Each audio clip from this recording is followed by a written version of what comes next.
Alrighty, welcome back everyone. We just talked about some of the under-the-radar games for this upcoming weekend. Definitely a ton that are going to be really interesting, including a huge one for Ashton Genty tonight where he's got to put up big numbers. He's got to be able to get everyone's attention tonight, and we'll see if he can do it against a team that is not great against the run in San Diego State. But let's get into my best bets for this upcoming weekend because I got 8 of them here. We've done relatively well this season. Not necessarily perfect by any means, but definitely on the right side of things and feeling pretty good about where I'm at right now. But let's get into this week 10 because these were a little bit harder to find. There's not necessarily these huge ones that I absolutely love this week, but there's definitely enough that I think I can get into. And we'll start with that Army game. I do think Army's going to be able to just roll Air Force in this game. They're minus 22 right now. I do think they cover that number. Now, Army does have a huge amount of hurdles going forward. You know, they have to be able to at least compete with Notre Dame. I'm not really sure how that's going to play in the CFP. You know, does a loss to Notre Dame sort of at a neutral site trump a loss to Oregon for Boise State? I don't really know how that's going to go down, but at the end of the day, you have quite a few hurdles going on. I do think there's a world where maybe they look forward just a little bit to Notre Dame. I think the rivalry aspect takes that out of it just a little bit. I do think they're going to want to be able to kind of lay their wood on Army the same way they've been able to do with really every team around the country. Air Force gave up over 300 yards rushing to Navy, and Army probably has a more potent attack than Navy. So I think Bryson Daly has a huge day. I do think this is one of those games where they probably win by like 4 touchdowns. They're probably up by like 3 touchdowns at halftime, frankly.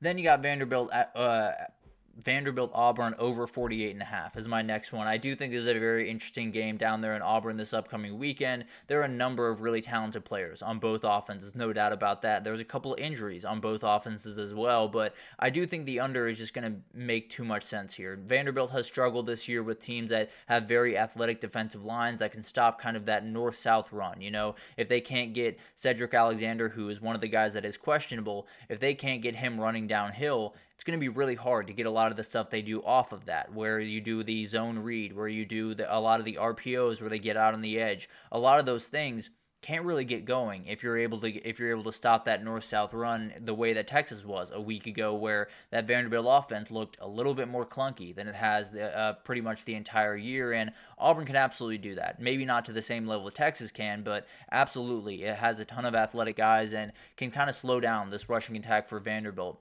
I think for Auburn, they have that big playability, no doubt about that. But this Vanderbilt back end is plenty capable of taking the ball away, and they have an ability to make the most of it. I do think it's one of those games where Auburn hits a couple of big-time shots over the middle of the field. I also think it's one of those games where Vanderbilt's able to find just enough openings. Although, you know, if you don't get that north-south run game going, it could get a little bit itchy. I think Vanderbilt's able to make enough plays. I think Auburn especially is able to make enough plays over the middle of the field and things get, at the very least, over that 48.5 number. It's one of those that I was a little bit on the fence about, but I do think these offenses are just looking for that big-time game. I think they'll be able to get at least enough in this one. And then I like Georgia, minus 16.5 at Florida. This is a very interesting game, one where you do have the rivalry aspect, and you do have Florida coming in with a ton of energy, playing really good football. So obviously, you know, there's a little bit of juice around Florida. I think there's quite a few people probably picking Florida right about now. But I just think this is a really bad matchup against a team that seems to be kind of finding their stride. The Georgia offense has been able to not really find the run game this year, and it's one of those things that they're going to have to down the stretch. Thing is, Tate Ratledge comes back this week. If he comes back, I think this jump starts this offense. I think you see Trevor Etienne really start to get going against this former team, and I think they get incredible push on the offensive line. For Florida, I think this UGA pass rush is going to be too much. I think DJ Lagway is a really talented player. I don't think he's dealt with something like this, and I think it's going to get to him just a little bit. He'll turn over the ball a couple of times, and I think UGA wins by 21, 24 points. I really do think they go to work in this game, and I think that Carson Beck has a little bit of a coming out party in Jacksonville. Then you got Navy minus 11 at Rice. This is one of those games that's very, very interesting. You have a Navy team coming off a really tough loss to Notre Dame where they gave the ball away quite a few times. And then you have a Rice team that just got rid of Mike Bloomgren as their head coach. It could be really interesting because it's one of those things where sometimes you get a little bit of a bump from those teams right after they lose a coach. Sometimes you get a little bit of a dip. So we'll see what happens in this one. Navy is still a team that's in the CFP, but they also know they have to run the table the rest of the way. I do think if they're able to win the American, they're very much in the conversation, and things get really interesting in a hurry. That being said, they would have the tiebreaker over Memphis. They would have to win over Tulane the rest of the way. So definitely a lot of tough things coming. But at the end of the day, they are definitely a team that can make their way to the American Championship and possibly make some noise in that. And then for that Rice team, they're not necessarily great at stopping the run. And I think Navy is one of those teams that just made a ton of mistakes last week. There's no way they get the amount of luck or bad luck they did a week ago. So I think this one could get ugly. I think Navy wins this one comfortably, at least by 14, but maybe by even a little bit more than that.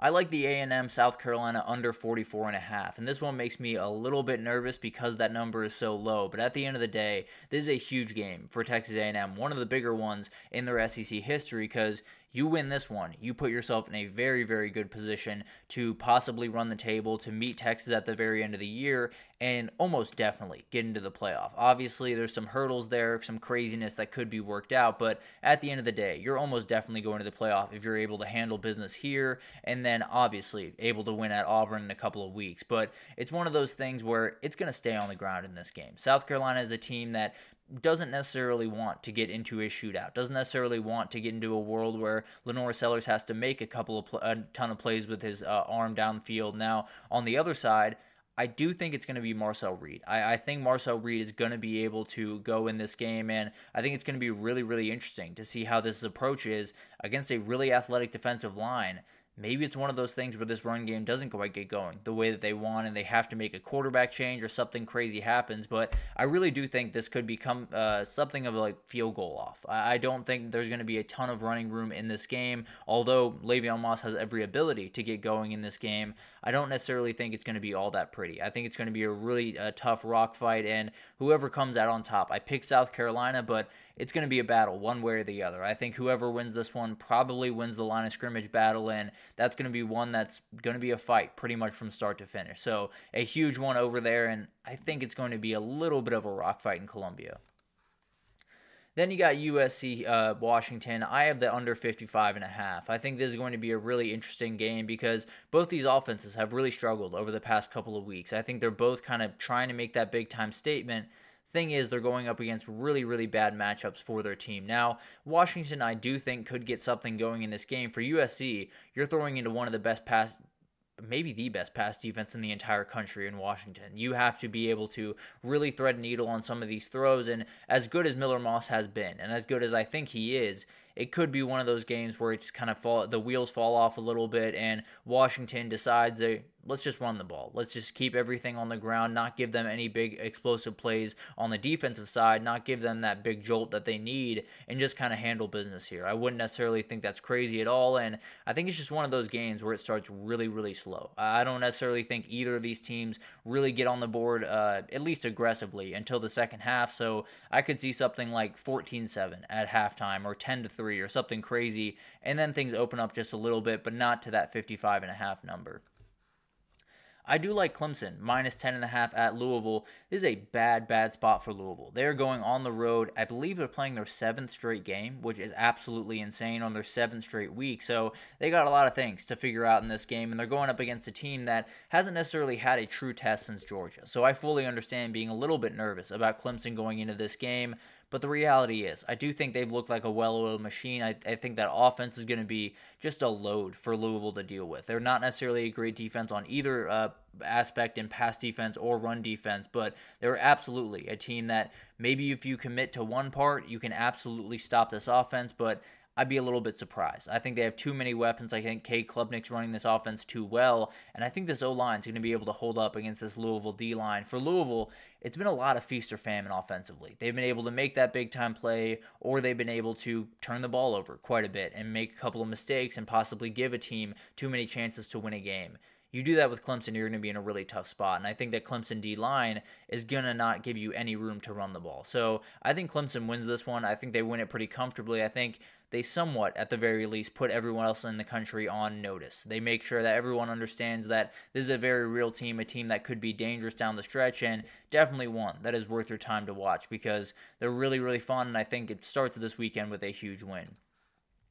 And then I do think that Indiana-Michigan State game gets over that 51.5. This is another one where you have Curtis Work coming back from injury, a little bit nervous about what's going to happen there. But at the end of the day, I think this Indiana offense is just ridiculous. I think they have every ability to score on pretty much anyone in the country. I don't think it's going to be much of an issue here. Now, obviously, you got to make sure you're ready to go, and you have to make sure that these Michigan State players can't necessarily key in on one thing. But at the end of the day, I do think it's going to be a load for Michigan State to handle. On the Michigan State side, I think Aiden Childs is just waiting for that big-time performance. He played really well in the second half of that Iowa game, but I think there's a big one in him. I think he has one in this back end of the season that is going to shock some people, is going to put some people on notice for this kid, and it could very well be this game. Maybe he puts on a show in this one, maybe ends Indiana's undefeated season. It makes things really interesting around that Michigan State team going into 2025, but I think it's one of those games where it probably stays on the ground a little bit. Indiana's run defense is absolutely elite. I think this one is a little bit of it's one that I think you're going to have a couple of big plays in. I don't necessarily think it's going to be consistent scoring top to bottom. I think it's going to be a little bit of a fluctuating ebb and flow type of thing. But at the end of the day, I do think you're going to get enough points to get over that 51.5. I think Curtis Work makes enough plays in coming back as the quarterback for Indiana and Michigan State. I think Aiden Childs just has one on Saturday. I really do. I think he has every ability to explode in one of these games, and it might just be his time to do that on Saturday. But a ton of big-time games, and when you look at these best bets for this upcoming weekend, I think there's quite a few on the board right now that are just a little bit sketchy. You know, you worry that maybe Vegas has it right. Like that Nebraska game we just talked about a little bit ago, it's -6. I probably would go a little bit in Nebraska's direction.